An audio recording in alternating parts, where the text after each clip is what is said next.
Greetings, Eid Mubarak, and welcome to Zenith News this week, brought to you by Zenith Gavels Club Qatar. I am Aakash Paul Elias, and I will be presenting the news before you.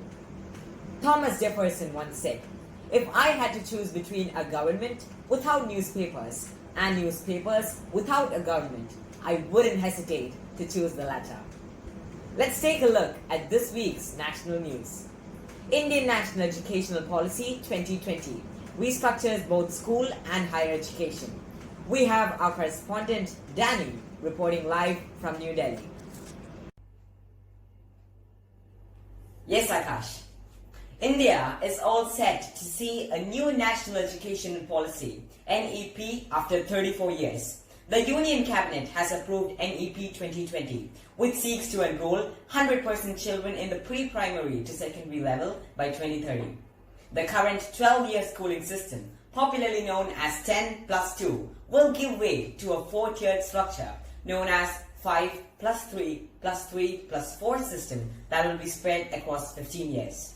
The policy aims at transforming the circular and pedagogical structure from the existing 10 years plus 2 years to a more inclusive foundational to secondary stage transition.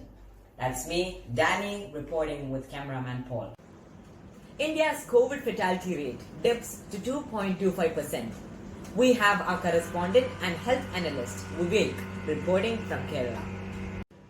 Ministry of Health and Family Welfare data reveals that the case fatality report has reduced from about 3.33% in mid-June to 2.25%.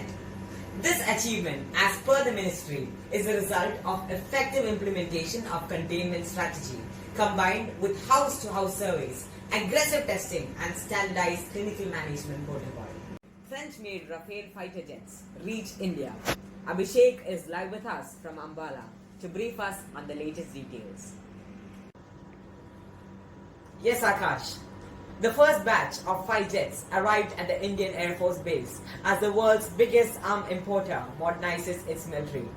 India seeks to modernize its military amid security challenges with Pakistan and China. With its multi-role capabilities including electronic warfare, air defense, ground support and in-depth strikes, the Rafale lends a superiority to the Indian Air Force. The fighter jets are part of a $9.4 billion deal signed with France in 2016. They landed in Ambala after flying 7,000 kilometers from France.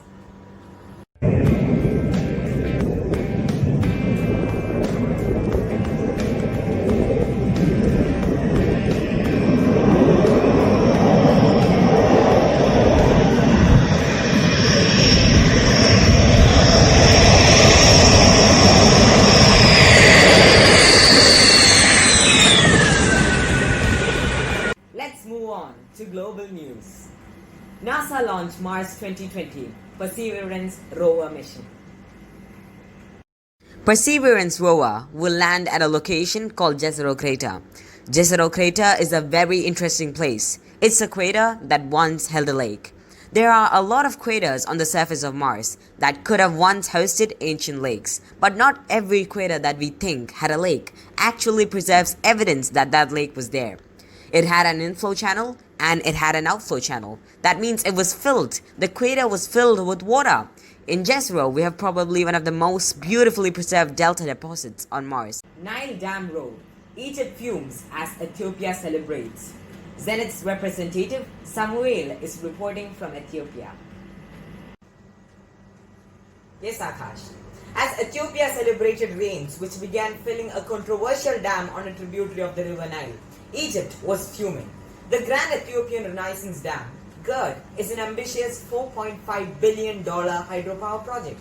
It is emblematic of Ethiopia's goal to become a key regional player. It aims to provide electricity to around 60% of Ethiopian households.